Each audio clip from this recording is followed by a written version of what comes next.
Be blessed with wisdom, knowledge, utterances, revelation from Apostle Michael Orokpo. And so 5 ways quickly to activate your vision so that you can not just see the future but see a future that is accurate is number 1, by studying or prayerfully asking. All these scriptures we read here, Colossians 1:9, Ephesians 1:17 to 18, Ephesians 3:15 to 18, you'll see that in all these scriptures, Paul will say, I prayed. I prayed. That means you can't see until you pray. The reason many are not seeing is because they are not praying. They are talking to everybody. Bro, the business is not working. My sister, I need somebody to help me. Before you ask for help, travel to Zion. If not, men will use you. If you have not prayed, don't look for help. Because what you call help will make you a slave. Men are good at using men. The only reason a man can help you is because he's compelled. Nobody helps people at will. People are compelled to help people. And so before you begin to seek help, make sure you have prayed. Do you think that man that will give you 10 million loves you so much? Do you know how many people in his family that need 100,000 that he has not given to? The list is inexhaustible. He has too many people that needs help for him to aggregate a huge sum of money and say, take, go and prosper. That man that gives you a platform, do you know how many of his relatives that he would have loved to give platform? Nobody is willing to help anybody. Our world is too dark. The competition is too much. The battles are too many for somebody to willingly want to help you. Do you think somebody can look at your vision and say, take this money, I believe in what you are doing, let it work? Take which money? Who has enough? Even the billionaire is still pursuing more money, and he will pursue it until the day he dies.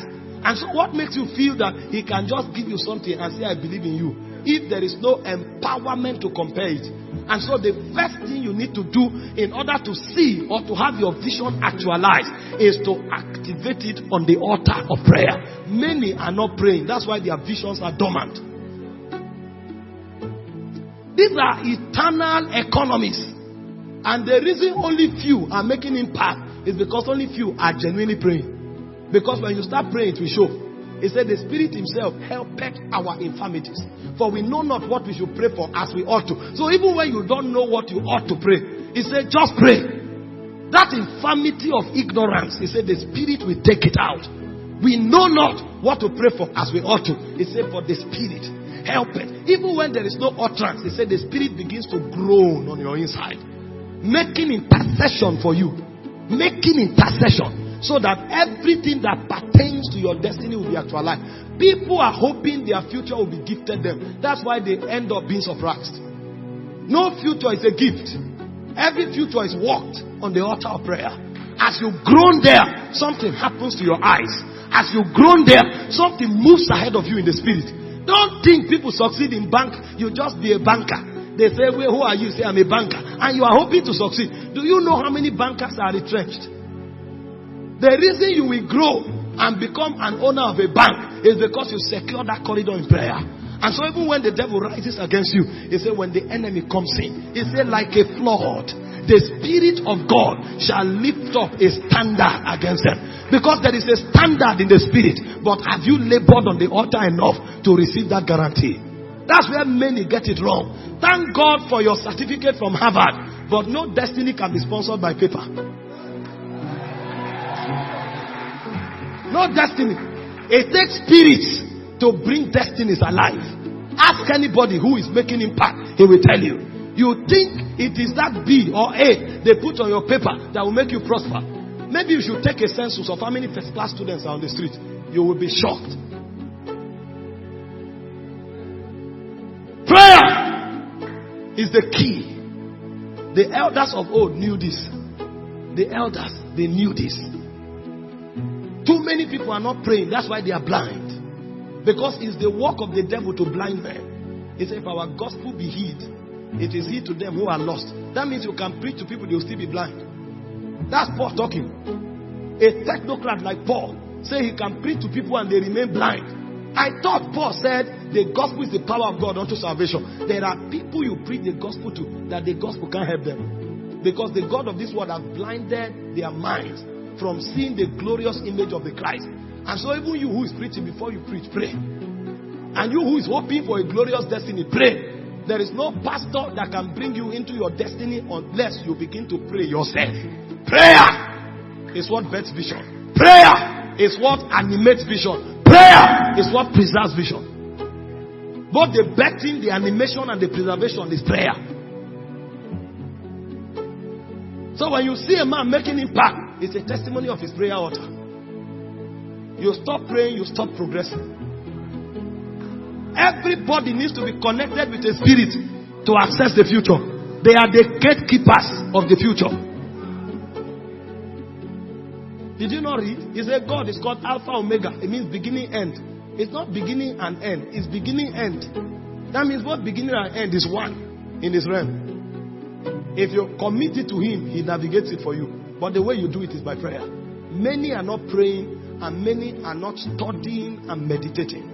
And so they can't see nothing. All they see is the failure that surrounds them. If you want to see beyond the environment, you have to ascend in the spirit through prayer.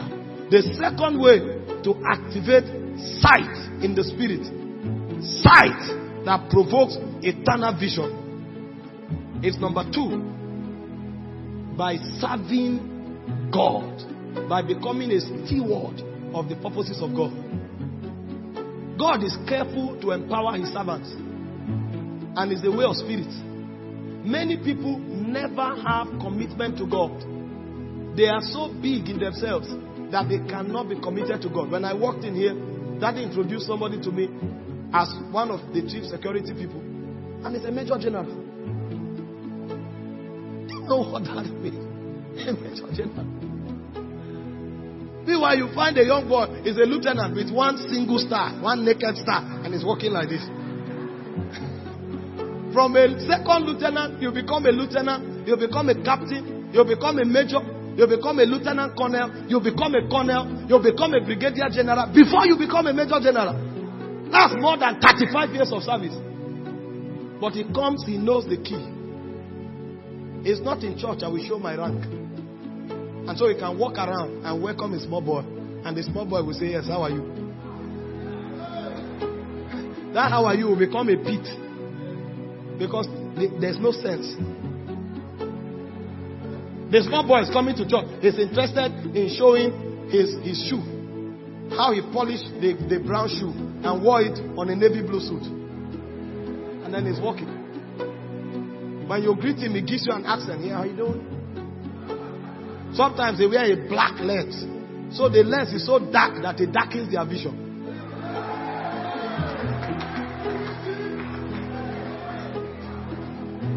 This is a generation where you literally beg people to serve God. But hear what Paul said in 1 Corinthians chapter 4 verse 1. He said we are servants of God. Therefore we are the stewards of the mysteries of Christ. Because we serve God, we have access to what is unknown. So what opens the unknown to you is your degree of service. Tell young people today, please, we need hands at the technical. They can't.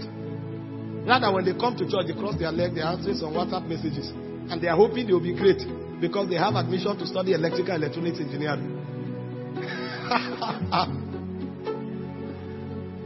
You will be shocked that even a technician will succeed more. We need to go out for evangelism. No. He's a priest of Cristiano Ronaldo. He worships and preaches Ronaldo. So he cannot afford to lose that match or miss that match.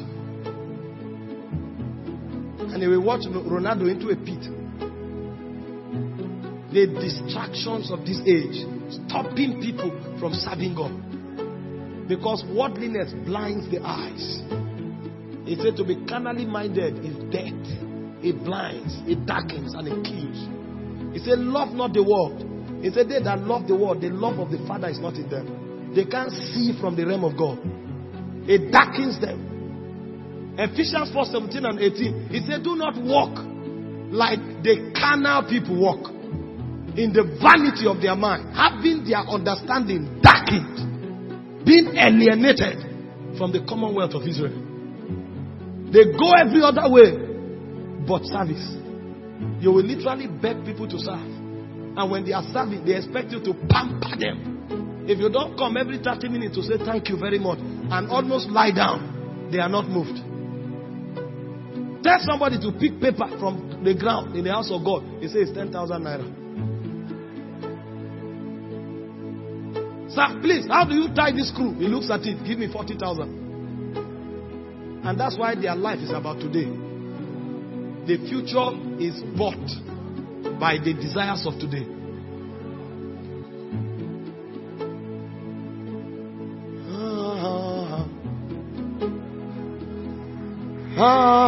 Hey. Hey.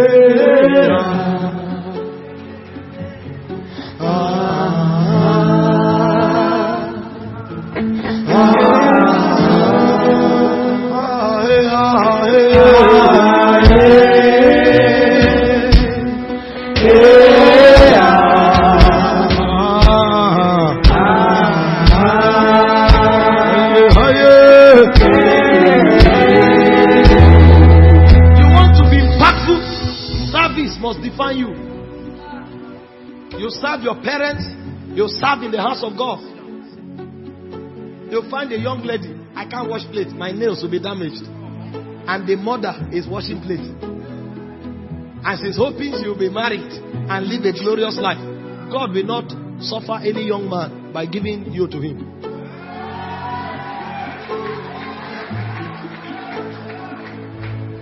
Carelessness. My nails. And your mother that cleaned you up, washed you, you are grown up now. Your mother is still cooking and washing plates. They will now come back. Mom, you are the best mom in the world. What you said is true, but you are the worst daughter in the world.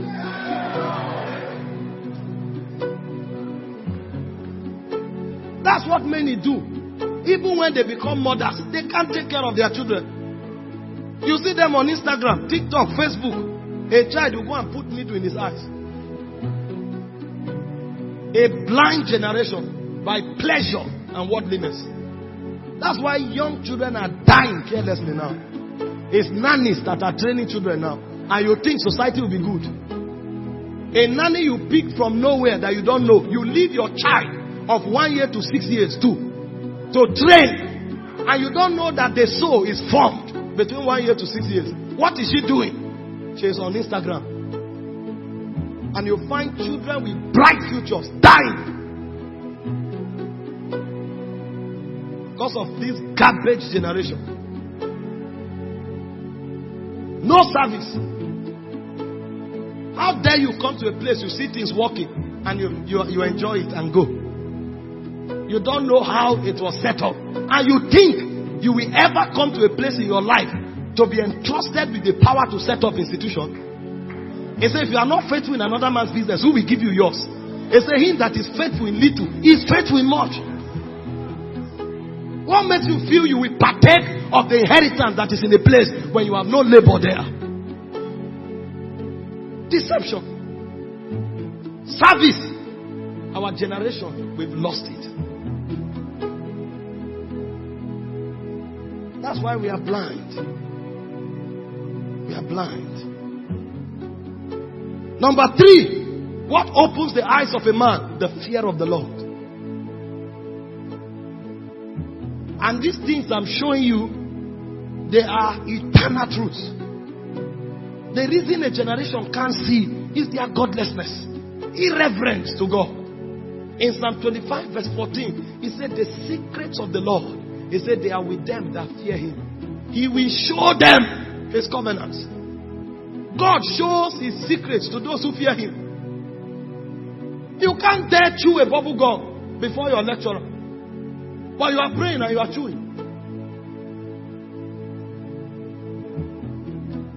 Arrogance. And they want to see. See what? Who will show you? In Isaiah chapter 11 verse 2 and 3. It said, a root was plucked out of Jesse. It said, upon him is the spirit of the Lord. The spirit of counsel. The spirit of understanding. The spirit of might. The spirit of knowledge. And the spirit of the fear of the Lord. He now went further out of the 7 spirits of God and isolated fear. He said he will make him of a quick understanding in the fear of the Lord. He now said something. He will no longer judge after the sight of his eyes, nor the hearing of his ears. That means fear brings you into spiritual accuracy. When a generation becomes godless, irreverent, they can no longer see how God sees, and God can no longer honor them. 1 Samuel 2:30, he said, him that honors me I will honor. He said, him that despises me shall be lightly esteemed. That's why you are finding this generation lightly esteemed, because there's no fear. We are so intelligent, oratorial power, utterance, revelation, but no fear of God. When the fathers were like us, they had records of raising the dead, raising crippled. It was normal. Exploits on every side. Because they genuinely feared God. I'm out of time. I won't over-buttress it.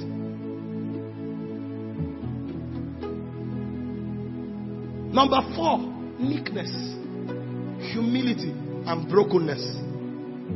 In Psalm 25 verse 9, he said, the meek shall he teach knowledge. So the way God teaches people, open their eyes, is by first of all checking their hearts. If there's no meekness, there's no brokenness, there's no humility, you will be blind in the spirit.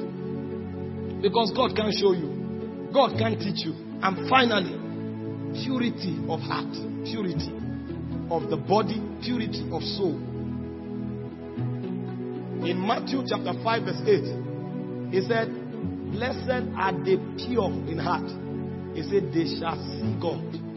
You can't see God and you can't see from the realm of God until purity becomes your covering. In Proverbs 22 verse 11, he said, they that love purity, they that pursue after purity, he said they are the ones God illuminates. They are the ones God gives knowledge. They are the ones God teaches knowledge. Today, the corruption is alarming. People are inventing evil. The people are creating evil because of the darkness and the iniquity of the soul. Packaged in the public, but disdaining in the dark. Meanwhile, you are at your best when you are alone. Everything we do before people, if it is not consistent with who we are when nobody sees us, then our life is a lie. And so God will check the texture and the testimony of your purity to open you up to enormous powers and possibilities. You want your eyes to be open? You must be given to prayer. Ask of me, I will answer, and I will show you great and mighty things that you know not of. You want your eyes to be open? You must serve. We are servants of God. We are stewards of the mysteries of Christ. You want your eyes to be open? You must have reverence for God. Say, those who fear the Lord, they are the ones He shows His covenants. You want your eyes to be open? You must be humble. It is the meek that He teaches. And you want your eyes to be open? Purity must become your focus in life.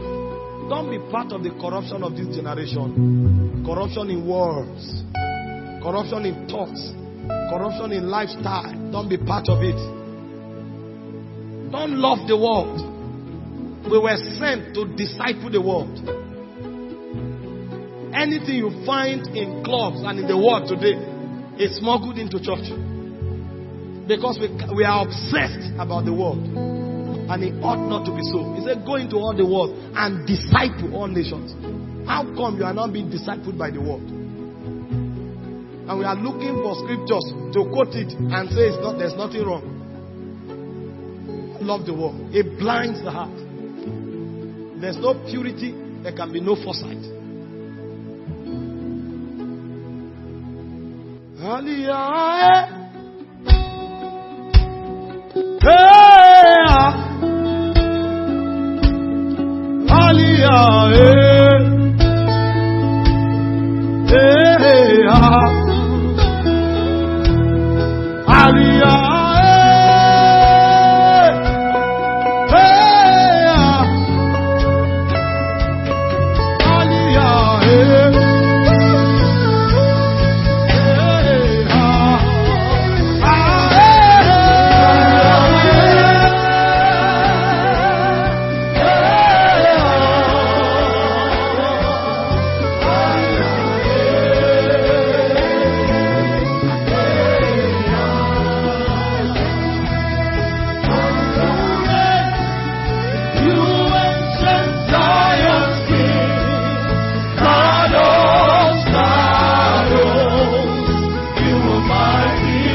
If you are really blessed by this message by Apostle Michael Orokpo, please do us a favor by sharing to your loved one and to your group. Please subscribe. Click on the notification bar for more related video. Thank you and stay safe.